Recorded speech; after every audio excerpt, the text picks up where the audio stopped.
কানাডায় বৃষ্টি হচ্ছে।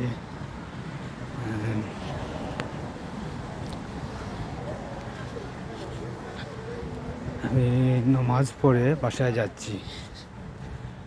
কানাডায় বৃষ্টি গুড়ি গুড়ি বৃষ্টি হয়, আমাদের দেশের মতো নয়।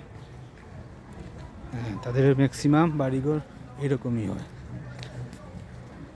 এইভাবে এসব ঘরে কানাডিয়ানরা বসবাস করে।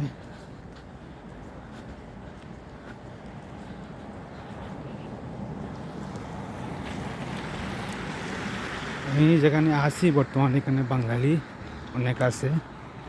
এটা ড্যানফোর্ড অ্যাভিনিউ।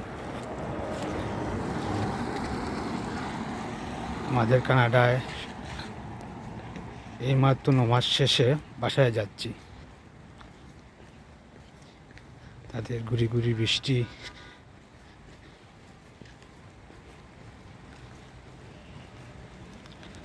আমি ভিডিও শেষ করে দিচ্ছি, কারণ বৃষ্টি সময়ের সাথে সাথে বাড়তেছে।